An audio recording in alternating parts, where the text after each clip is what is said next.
5G तकनीक क्या है? 5G तकनीक 4G के बाद सेलुलर नेटवर्क प्रौद्योगिकी की 5वीं जनरेशन है। ये सेलुलर नेटवर्क की पिछली पीढ़ियों की तुलना में तेज इंटरनेट गति, कम विलंबता और एक दूसरे से कनेक्टेड उपकरणों के लिए अधिक क्षमता प्रदान करने के लिए डिजाइन किया गया है। यह नए एप्लीकेशन और सेवाओं को जैसे उन्नत mobile broadband, machine type communications और अति विश्वसनीय कम लेटेंसी संचार सक्षम करेगा। आप बिना किसी रुकावट के कॉल कर सकते हैं, बिना बफरिंग के HD क्वालिटी के वीडियो देख पाएंगे और कुछ ही सेकंड्स में डाउनलोड भी कर सकते हैं। 5G तकनीक कैसे काम करता है? 5G नेटवर्क तेज गति और अधिक क्षमता प्रदान करने के लिए तकनीकों के संयोजन का उपयोग करते हैं। 5G नेटवर्क सेलुलर नेटवर्क की पिछली पीढ़ियों की तुलना में एक उच्च फ्रीक्वेंसी रेंज का उपयोग करते हैं, जिसे मिलीमीटर वेव बैंड के रूप में जाना जाता है। ये बैंड अधिक बैंडविड्थ प्रदान करते हैं, लेकिन इनकी रेंज भी कम होती है, इसलिए समान क्षेत्र को कवर करने के लिए अधिक सेल टावरों की आवश्यकता होती है। 5G नेटवर्क क्षमता बढ़ाने और कवरेज में सुधार करने के लिए छोटे सेल टावरों का उपयोग करते हैं, जिन्हें छोटे सेल के रूप में जाना जाता है। उन क्षेत्रों में कवरेज प्रदान करने के लिए स्ट्रीट लाइट्स, इमारतों और अन्य संरचनाओं पर छोटी कोशिकाओं को रखा जा सकता है जहां बड़े सेल टावर व्यावहारिक नहीं हैं। 5G नेटवर्क सेल टावर से डिवाइस तक रेडियो सिग्नल भेजने के लिए बीमफॉर्मिंग का उपयोग करते हैं। ये कवरेज में सुधार करने और हस्तक्षेप को कम करने में मदद करता है।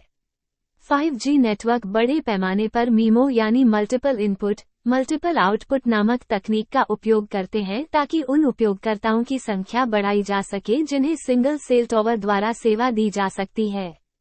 5G नेटवर्क डेटा की मात्रा को बढ़ाने के लिए उन्नत मॉड्यूलेशन और कोडिंग योजनाओं का भी उपयोग करते हैं जिन्हें एयरवेव्स पर प्रसारित किया जा सकता है, और वे ये सुनिश्चित करने के लिए उन्नत शेड्यूलिंग एल्गोरिदम का उपयोग करते हैं कि उपलब्ध बैंडविड्थ का यथासंभव कुशलता से उपयोग किया जाए। 5G FDD यानी फ्रीक्वेंसी डिवीजन डुप्लेक्स और TDD यानी टाइम डिवीजन डुप्लेक्स जैसे कई एक्सिस टेक्नोलॉजी विकल्पों की भी अनुमति देता है जो विभिन्न वातावरणों में लचीलापन और अनुकूलन क्षमता प्रदान करते हैं। इसे अधिक लचीला और कुशल बनाने के लिए भी डिजाइन किया गया है। नेटवर्क स्लाइसिंग के साथ नेटवर्क के विभिन्न हिस्सों को विभिन्न प्रकार के ट्रैफिक के लिए आवंटित किया जा सकता है, जैसे कि स्व ड्राइविंग कारों के लिए कम विलंबता ट्रैफिक, स्ट्रीमिंग वीडियो के लिए उच्च बैंडविड्थ ट्रैफिक, मनोरंजन, स्वास्थ्य सेवा, परिवहन, निर्माण इत्यादि।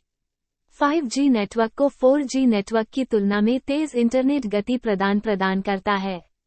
जहां 4G नेटवर्क आमतौर पर लगभग 100 Mbps की पीक डाउनलोड स्पीड प्रदान करते हैं, वहीं 5G नेटवर्क से 10 Gbps तक की डाउनलोड स्पीड मिलती है। 5G नेटवर्क किसी उपकरण को अनुरोध भेजने और प्रतिक्रिया को प्राप्त 4G की तुलना में अधिक गति से करता है। 5G नेटवर्क की क्षमता 4G नेटवर्क की तुलना में कई गुना ज्यादा है। क्योंकि इंटरनेट ऑफ थिंग्स उपकरणों की संख्या लगातार बढ़ रही है, इसलिए तेज इंटरनेट सर्विस की डिमांड बढ़ती जा रही है। 5G नेटवर्क 4G नेटवर्क की तुलना में उच्च फ्रीक्वेंसी रेंज का उपयोग करते हैं, जिन्हें मिलीमीटर वेव बैंड के रूप में जाना जाता है। ये बैंड अधिक बैंडविड्थ प्रदान करते हैं, लेकिन इनकी सीमा कम होती है, इसलिए समान क्षेत्र को कवर करने के लिए अधिक सेल टावरों की आवश्यकता होती है। 5G नेटवर्क के विभिन्न भागों को विभिन्न प्रकार के ट्रैफिक के लिए आवंटित करने की अनुमति देता है, जैसे कि सेल्फ ड्राइविंग कारों के लिए कम विलंबता ट्रैफिक, वीडियो स्ट्रीमिंग के लिए उच्च बैंडविड्थ ट्रैफिक, और इसी तरह। यह नेटवर्क संसाधनों के अधिक कुशल उपयोग और अनुप्रयोगों और सेवाओं की एक विस्तृत श्रृंखला के लिए बेहतर समर्थन की अनुमति देता है। क्या 5G हानिकारक है? 5G नेटवर्क में उपयोग की जाने वाली उच्च आवृत्ति रेडियो तरंगों से जुड़े संभावित स्वास्थ्य जोखिमों के बारे में कुछ चिंताएं उठाई गई हैं। हालांकि, ये ध्यान रखना महत्वपूर्ण है कि 5G नेटवर्क में उपयोग की जाने वाली रेडियो तरंगें पिछली पीढ़ियों के सेलुलर नेटवर्क और अन्य सामान्य उपकरणों जैसे माइक्रोवेव और वाईफाई राउटर में उपयोग की जाने वाली रेडियो तरंगों के समान हैं। विश्व स्वास्थ्य संगठन WHO ने कहा है कि 5G सहित सभी वायरलेस नेटवर्क सूचना प्रसारित करने के लिए RF यानी रेडियो फ्रीक्वेंसी संकेतों एक प्रकार के गैर आयनीकरण विद्युत चुंबकीय विकिरण पर निर्भर करते हैं। ये संकेत आयनकारी विकिरण उत्पन्न नहीं करते हैं, जो कैंसर का कारण बन सकता है। WHO ने ये भी कहा कि आज तक और बहुत सारे शोध किए जाने के बाद वायरलेस तकनीकों के संपर्क में आने से स्वास्थ्य पर कोई प्रतिकूल प्रभाव नहीं पड़ा है।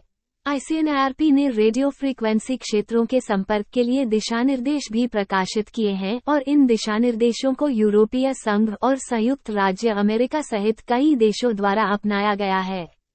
ICNIRP के अनुसार 5G नेटवर्क से RF जोखिम का स्तर मानव स्वास्थ्य के लिए हानिकारक होने की उम्मीद नहीं है। 5G तकनीक का परीक्षण स्वीडिश दूरसंचार कंपनी एरिक्सन द्वारा दिसंबर 2013 में आयोजित किया गया था। परीक्षण स्वीडन में एरिक्सन की प्रयोगशाला में किया गया था और यह 1 गीगाबिट प्रति सेकंड से अधिक की डाउनलोड गति तक पहुंचने में सक्षम था। परीक्षण में 28 गीगाहर्ट्ज फ्रीक्वेंसी बैंड का इस्तेमाल किया गया, जो मिलीमीटर वेव बैंड में से एक है जिसका इस्तेमाल 5G के लिए किया जाएगा। 5G तकनीक ultra high speed wireless broadband सेवाएं प्रदान करने में सक्षम है, जो 5G नेटवर्क की व्यावसायिक तैनाती की दिशा में एक महत्वपूर्ण कदम है। गौरतलब है कि यह पहला 5G परीक्षण नहीं था। अन्य कंपनियों और संगठनों ने भी अलग अलग तकनीकों, तरीकों और अलग अलग समय पर 5G परीक्षण किए हैं, लेकिन एरिक्सन के इस परीक्षण को 5G तकनीक के विकास में एक बड़ा मील का पत्थर माना गया। गौरतलब है कि यह पहला 5G परीक्षण नहीं था। अन्य कंपनियों और संगठनों ने भी अलग अलग तकनीकों, तरीकों और अलग अलग समय पर 5G परीक्षण किए हैं, लेकिन एरिक्सन के इस परीक्षण को 5G तकनीक के विकास में एक बड़ा मील का पत्थर माना गया। तब से कई कंपनियों और संगठनों ने दुनिया के विभिन्न हिस्सों में, अलग अलग वातावरण में और अलग अलग उपयोग के मामलों में 5G परीक्षण किए हैं। इन परीक्षणों का लक्ष्य 5G तकनीक की क्षमताओं को मान्य करना, संभावित चुनौतियों की पहचान करना और 5G नेटवर्क की व्यावसायिक तैनाती का मार्ग प्रशस्त करना है। भारत सरकार ने 2020 में 5G तकनीक का परीक्षण करने की अपनी मंशा की घोषणा की। दूरसंचार विभाग ने विभिन्न निजी दूरसंचार कंपनियों जैसे भारती एयरटेल, रिलायंस जियो और वोडाफोन आइडिया के साथ भारत में 5G परीक्षण किया है। नवंबर 2020 में एक भारतीय मोबाइल नेटवर्क ऑपरेटर रिलायंस जियो इन्फोकॉम ने घोषणा की कि उसने देश का पहला 5G नेटवर्क परीक्षण सफलतापूर्वक किया है। परीक्षण सैमसंग के साथ साझेदारी में आयोजित किया गया था और यह 1 Gbps तक की डाउनलोड गति तक पहुंच गया था।